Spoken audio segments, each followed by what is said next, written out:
거룩하신 하나님 아버지, 은혜를 감사드립니다. 사순절 첫 번째 주일 맞이하여 오늘도 주의 말씀을 들으며 기도의 자리로 나아갑니다. 성령께서 우리를 인도하옵소서. 예수님 이름으로 기도드립니다. 아멘. 찬송가 380장 하나님께 찬양드립니다. 나의 생명 되신 주님 앞에 나아갑니다. 주의 흘린 보혈로 정케하사 받아주소서. 날마다 주를 찬송하겠네.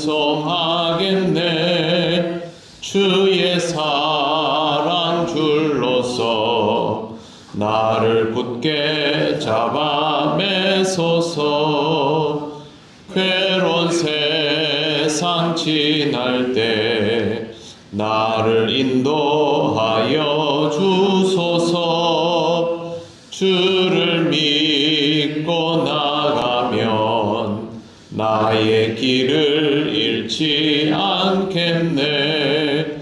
날마다 주를 찬송하겠네. 주의 사랑 줄로서 나를 굳게 잡아 매소서. 세상 살아갈 때에 주를 더욱 사랑합니다. 밝고 빛난 천국에 나의 영혼 들어가겠네. 날마다 주를 찬송하겠네. 주의 사랑 줄로서 나를 굳게 잡아 매소서. 아멘. 하나님 말씀 마태복음 2장 13절에서 23절입니다. 한 절씩 교독하겠습니다. 그들이 떠난 후에 주의 사자가 요셉에게 현몽하여 이르되 헤롯이 아기를 찾아 죽이려 하니 일어나 아기와 그의 어머니를 데리고 애굽으로 피하여 내가 내게 이르기까지 거기 있으라 하시니 요셉이 일어나서 아기와 그의 어머니를 데리고 애굽으로 가니라. 헤롯이 죽기까지 거기 있었으니 이는 주께서 선지자를 통하여 말씀하신 바 애굽으로부터 내 아들을 불렀다 함을 이루려 하심이라. 이에 헤롯이 박사들에게 소문을 알고 시민하여 사람을 보내어 그들에게 모든 지정하는 이유는 사사야를 박사들에게 자세히 알아보고 그들에게 면하여 그사람도 아래로 나타나니. 이에 선지자 예레미야를 통하여 말씀하신 바 가만에서 슬퍼하며 그의 공공하는 소리가 들리니 라헬이 그 자식을 위하여 행하는 것이라. 그가 자식의 것으로 위로하기를 기다렸다가 이미 이루어졌느니라. 헤롯이 죽은 후에 주의 사자가 애굽에서 요셉에게 현몽하여 이르되 일어나 그의 어머니를 데리고 이스라엘 땅으로 가라. 아기의 목소리를 찾던 자들이 죽었느니라 하시니. 요셉이 일어나 아기와 그의 어머니를 데리고 이스라엘 땅으로 들어가니라. 그러나 헤롯가 그의 아버지의 것을 이어 유대인 문명을 듣고 그도 아기를 무서워하더니 꿈에 지시하심을 받아 갈릴리 지방으로 나아가. 같이 읽겠습니다. 나사렛이란 동네에 가서 사니 이는 선지자로 하신 말씀에 나사렛 사람이라 칭하리라 하심을 이루려 함이라. 아멘. 네, 예수님께서 태어나셨다는 소식을 접한 헤롯은 아기 예수님을 죽이기 위해서 동방박사에게 예수님이 있는 곳을 알려달라고 말했지만 동방박사는 꿈에 헤롯에게로 돌아가지 말라는 지시를 받고 다른 곳으로 가버립니다. 그리고 주의 사자는 요셉에게도 꿈을 통하여 헤롯이 아기를 찾아서 죽이려 하기 때문에 마리아와 아기를 데리고 애굽으로 피하라고 일러주게 됩니다. 요셉은 이야기를 듣고 마리아와 아기를 데리고 애굽으로 가서 헤롯이 죽기까지 거기서 머뭅니다. 당시 애굽에도 소아시아 지방과 마찬가지로 유대인들이 많이 살고 있었습니다. 그렇기 때문에 아는 사람 하나 없는 곳으로 떠나는 그런 형태는 아니고요. 유대인들이 거주하는 지역으로 가서 자기가 잘하는 목수의 생활을 했을 것으로 보입니다. 하지만 그 기간은 그렇게 길지가 않았습니다. 여기 아이를 죽이겠다고 나선 헤롯은 헤롯 1세, 헤롯 대왕입니다. 헤롯 일가를 사실상 왕조에 세운, 그래서 분봉왕들이 다 그 집안 출신들이지요. 그 사람이 언제 죽냐면 주전 4년에 죽습니다. 예수님 출생이 그 연도로 딱 맞게 떨어져 있는 듯 보여도 실제로 예수님의 출생 연도는 정확하지는 않습니다. 그런데 이런 사람의 죽음은 정확하게 기록이 남아있죠. 예수님 출생은 주전 4년에서 주후 한 1년, 2년 이 사이 5, 6년 안인데 하여튼 이 기간 안에 헤롯이 죽기 때문에 실제로 애굽에 떠나 있던 시간은 그리 길지 않았고 헤롯이 죽은 다음에는 아들이 그 자리를 이어받게 됩니다. 예수님은 주의 사자에 의해서 위기를 면했지만 헤롯의 만행으로 이 당시에 아이들이 많이 죽습니다. 베들레헴에 있는 아이들을 죽인 것이 기록에 나와 있습니다. 16절에 보시면 이에 헤롯이 박사들에게 속은 줄 알고 심히 노하여 사람을 보내어 베들레헴과 그 모든 지경 안에 있는 사내 아이를 박사들에게 자세히 알아본 그때를 기준하여 2살부터 그 아래로 다 죽이니라고 되어 있습니다. 영아대학살이라고 불리는 유명한 사건입니다. 이 말씀은 성경에 이미 예언되어 있는 내용입니다. 17절 이는 선지자 예레미야를 통하여 말씀하신 바 라마에서 슬퍼하며 크게 통곡하는 소리가 들리니 라헬이 그 자식을 위하여 애곡하는 것이라. 그가 자식이 없으므로 위로받기를 거절하였도다 함이 이루어졌느니라. 사실 이 말씀은 가져다 붙였다 라고 보는 게 더 정확한 게, 여기에 나오는 라헬이라는 말은 이스라엘을 뜻합니다.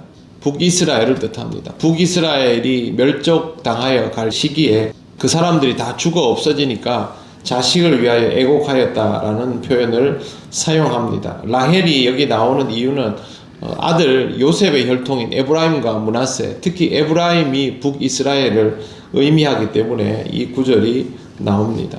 권력을 이용하여서 예수님을 죽여보려 했지만 예수님의 탄생을 막지 못했고요. 19절 보시면 헤롯이 죽은 후에 주의 사자가 애굽에서 요셉에게 현몽하여 이르되 라고 되어 있습니다.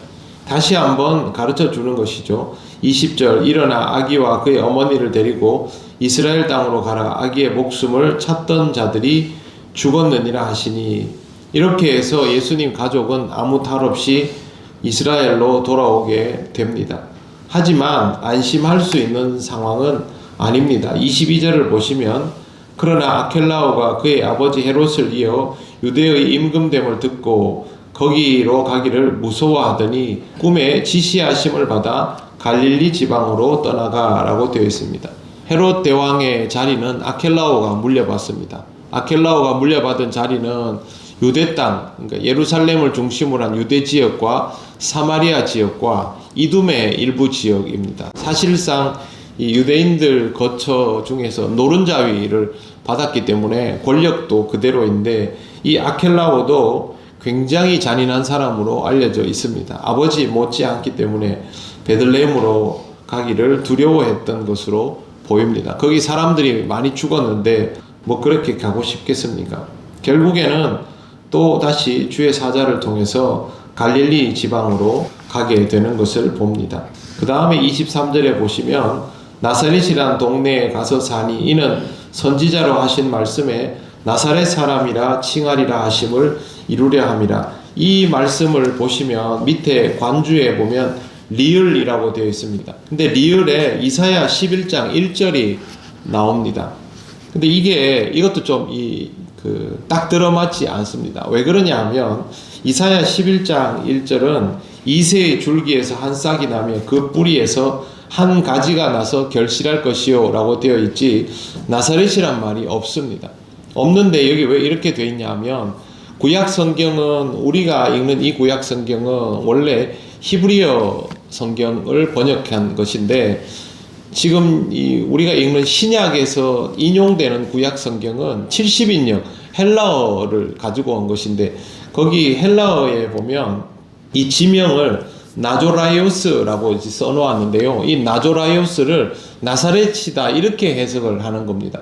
그런데 나조라이오스는 실제로 그렇게 해석하기보다는 나뭇가지라고 해석하는 게 맞습니다. 그래서 우리 구약 성경에 보면 이새의 줄기에서 싹이 나고 그 뿌리에서 가지가 나서라는 표현이 그게 맞는 것이죠. 근데 그걸 잘 모르는 이 70인역에 의존한 이 마태복음 기록자가 이걸 가지고 나사렛 가는 것이 이루어졌다라고 그렇게 표현한 겁니다. 학문적으로 보면 이거는 적절한 인용은 아닙니다. 그런 것들은 있을 수 있습니다. 번역하면서 생기는 문제이기 때문이죠.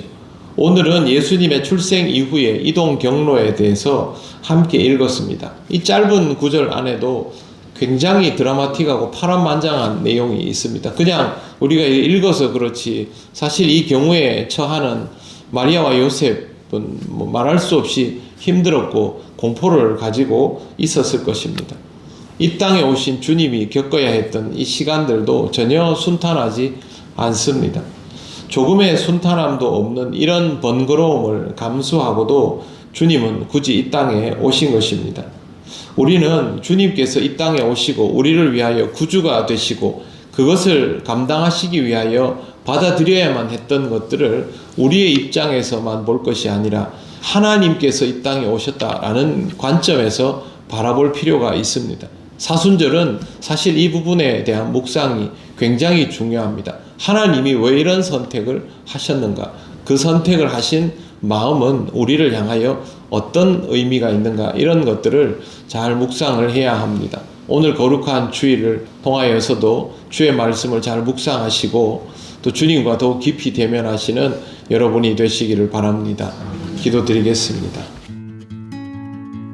하나님 감사합니다. 우리를 위하여 선택하신 것이 우리에게는 별일 아닌 듯 보여도 하나님에게는 할 필요가 없는 선택이었음을 봅니다. 우리를 얼마나 사랑하시기에 이 같은 결정을 내리셨는지 이번 사순절을 통하여 잘 묵상할 수 있기를 원합니다. 오늘 거룩한 주일도 하나님 앞에 예배하는 기쁨으로 살아가기 원하오니 성령께서 우리를 인도하옵소서. 감사드리며 예수님 이름으로 기도드립니다. 아멘. 하늘에 계신 우리 아버지의 이름을 거룩하게 하시며 아버지의 나라가 오게 하시며 아버지의 뜻이 하늘에서와 같이 땅에서도 이루어지게 하소서. 오늘 우리에게 일용할 양식을 주시고 우리가 우리에게 잘못한 사람을 용서하여 준 것 같이 우리 죄를 용서하여 주시고 우리를 시험에 빠지지 않게 하시고 악에서 구하소서. 나라와 권능과 영광이 영원히 아버지의 것입니다. 아멘.